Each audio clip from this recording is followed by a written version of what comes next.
Hello everyone, welcome to cyber basic Hindi channel.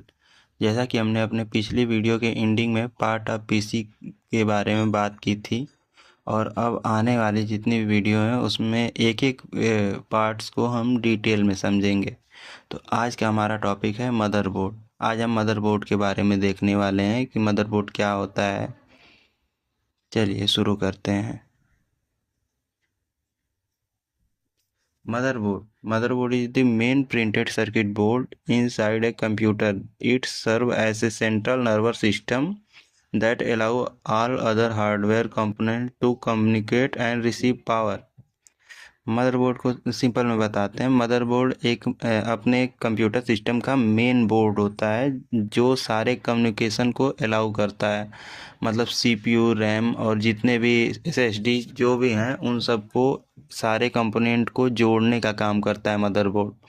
और उनको जो पावर चाहिए, मतलब बिजली चाहिए जो जलने के लिए, चलने के लिए, उसके लिए भी मदरबोर्ड ही उनको बिजली सप्लाई करता है।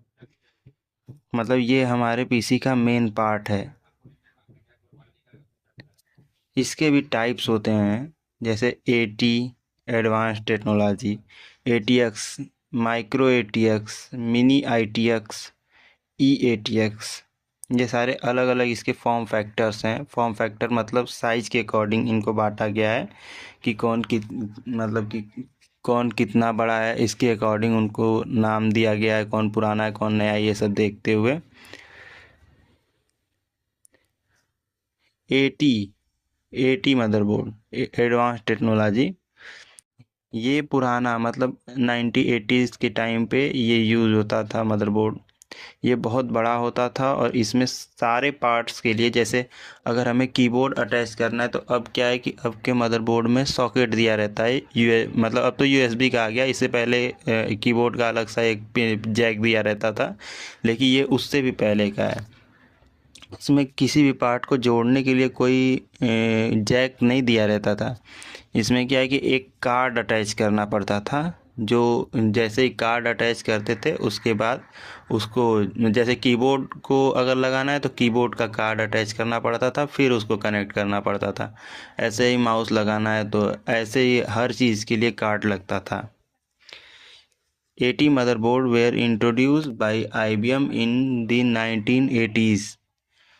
इसे आईबीएम के द्वारा 1980 में इंट्रोड्यूस किया गया था। They are the ancestor of modern motherboard. ये मॉडर्न मदरबोर्ड्स का मतलब ये एक तरह से ओल्ड वर्जन था। जो ये बहुत बड़ा होता था साइज़ में। की फीचर इसके देख लेते हैं।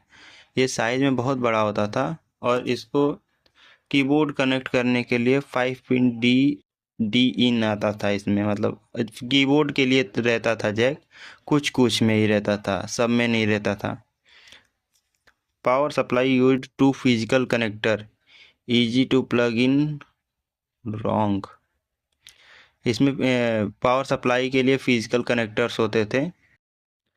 इनपुट आउटपुट पोर्ट्स मतलब यूएसबी, ऑडियो, ये सब के पोर्ट्स नहीं होते थे इसमें। ये यही है एटीएक्स, अरे एटी एटी मदरबोर्ड। ये जो ब्लैक ब्लैक से जो दिख रहे हैं इसमें ही मतलब कार्ड्स लगाए जाते थे। ये जो लंबे लंबे ये वाले जो हैं इन सब में कार्ड्स लगते थे, जिससे कि हमारा अगर कि मतलब कि कुछ भी अटैच करना है, माउस अटैच करना है तो यहाँ पे माउस का कार्ड लगाएं, उसके बाद अटैच करें। ऐसे ही था सब।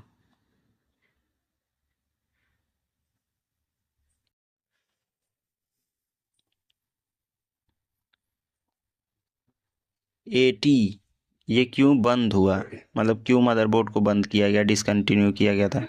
इसका जो एयर फ्लो था, जिससे कूलिंग वाला सिस्टम, वो सब बहुत मतलब बेकार था, बहुत स्लो था, या फिर मतलब हीट बहुत जल्दी हो जाता था।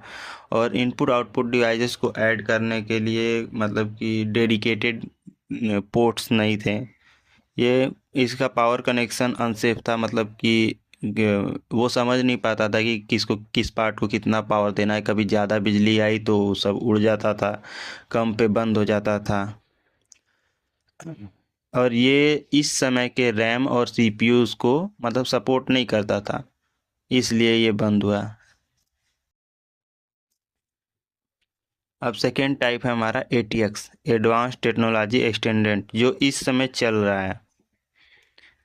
ये ATX replace AAT in the mid 1990s and become the most common motherboard type. ये 1990 में आया और AT को रिप्लेस कर दिया।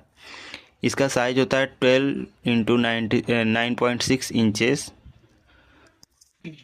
जो कि अब नॉर्मल जितने भी हम मदरबोर्ड CPU देखते हैं उन सब में यही मदरबोर्ड लगा हुआ होता है।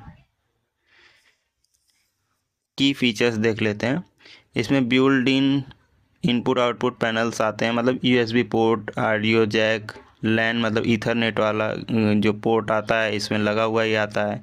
HDMI पोर्ट भी लगा हुआ आता है, और यही AT में सब कुछ लगाना पड़ता था, कार्ड इसमें सब अटैच आते हैं।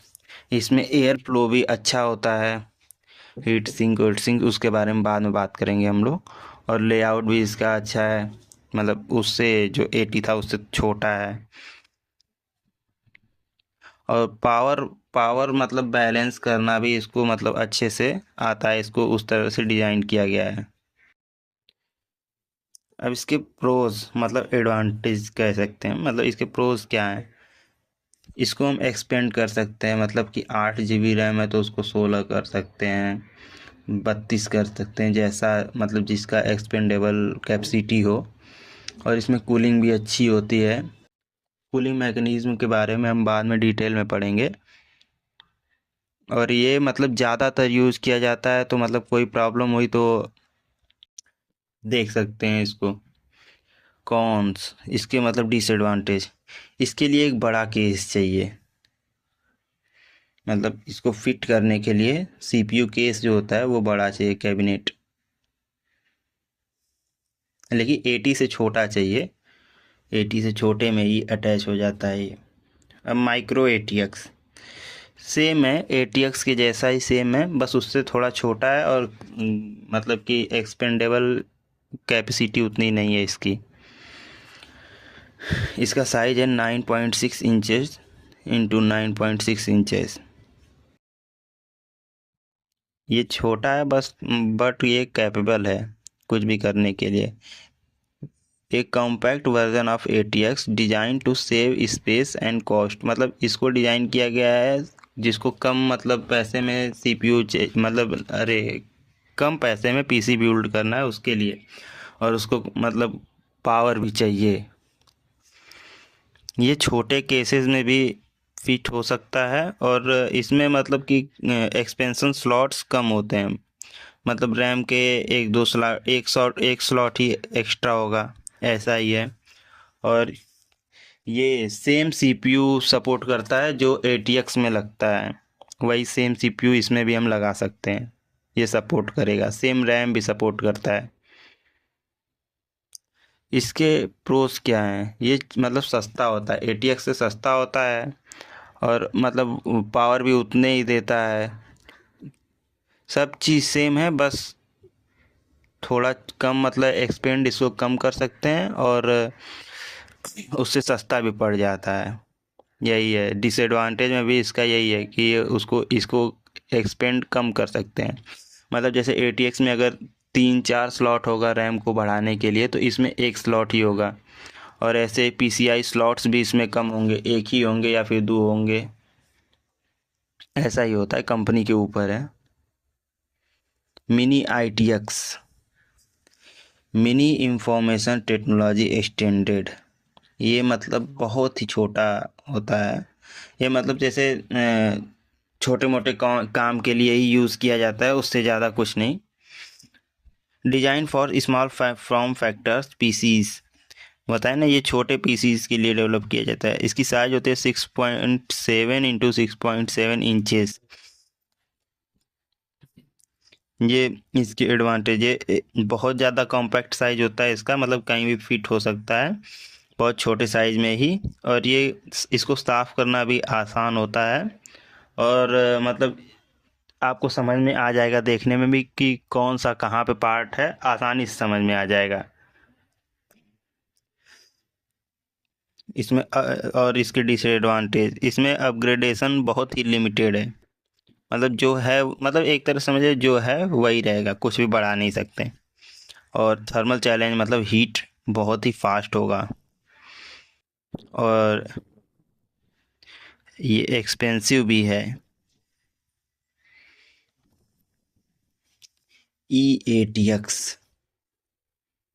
एक्सटेंडेड ATX, ये बहुत ही मतलब ये अगर आपको बहुत रफ वर्क करना है तभी सब लोग लेते हैं इसको, नहीं तो कोई लेता नहीं है वैसे। ये बहुत बड़ा होता है, पावरफुल होता है, इसको जैसे मन वैसे कस्टमाइज कर सकते हैं हम, मतलब चाहे जितना एक्सपेंड कर सकते हैं, चाहे जितना ओवरक्लॉक कर सकते हैं, ये उसी के लिए बना होता है। And over size ATX motherboard for high and systems, मतलब ये जैसे किसी को अपने लिए पर्सनली डेवलप करवाना है, वो जैसे कुछ रिसर्च कर रहा है बड़े लेवल पे, या फिर वो एडिटिंग करता है, या फिर कैड मतलब कंप्यूटर एडेड डिजाइन वाले सॉफ्टवेयर्स को यूज़ करता है, तब वो इसको बनवाता है। ये इसकी कोई फिक्स तो साइज़ नहीं है, लेकिन ये अराउंड मतलब इसी के आसपास होता है, 305 × 330 के आसपास ही होता है, लेकिन ये मतलब बड़ा हो सकता है, इससे छोटा भी हो सकता है। इसमें रैम स्लॉट्स बहुत ज़्यादा होते हैं, मतलब कि एक्सपेंड कर सकते हैं हम इसको जिस हिसाब से, मतलब कंपनी पे डिपेंड है कि वो कितने रैम स्लॉट्स का दे रहा है।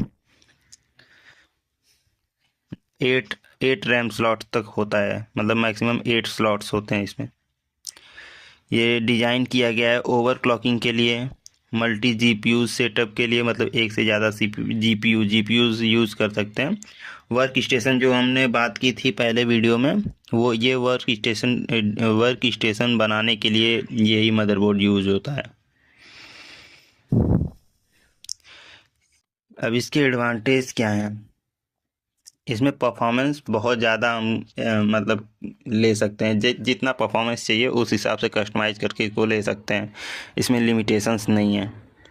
और इसमें एक्सपेंडेबिलिटी बहुत ज़्यादा है, मतलब इसको हम अपग्रेड बहुत ज़्यादा कर सकते हैं, एक्सपेंड कर सकते हैं।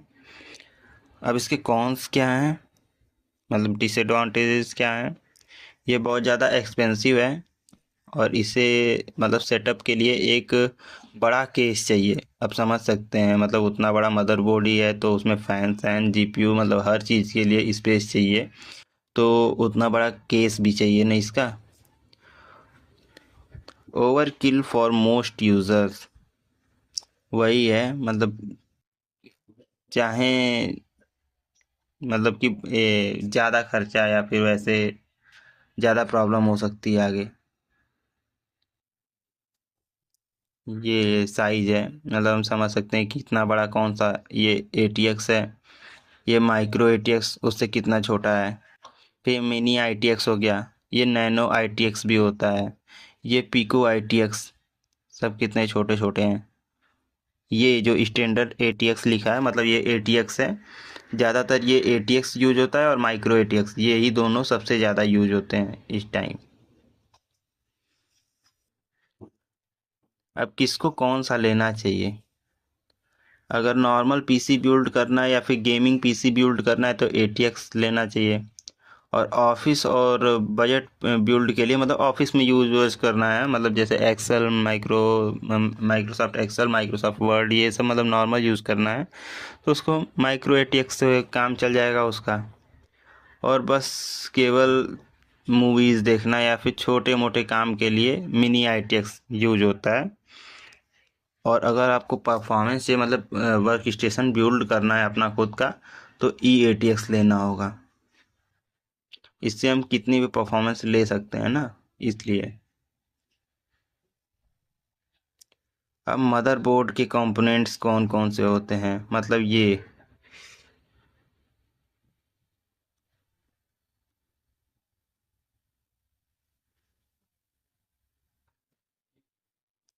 इसके ऊपर जो कंपोनेंट्स लगे होते हैं वो कौन कौन से हैं? ये CPU सॉकेट वॉकेट जो भी है, ये PCI slots, CMOS battery, RAM slot, front panel connector, HDMI connector, power connector, SATA connector, NVMe, ये सब अभी हम ये चिपसेट्स और ये जितने भी हैं इनको हम आगे आने वाली अगली वीडियो हमारी इसी पे होगी, मदरबोर्ड कंपोनेंट्स पे।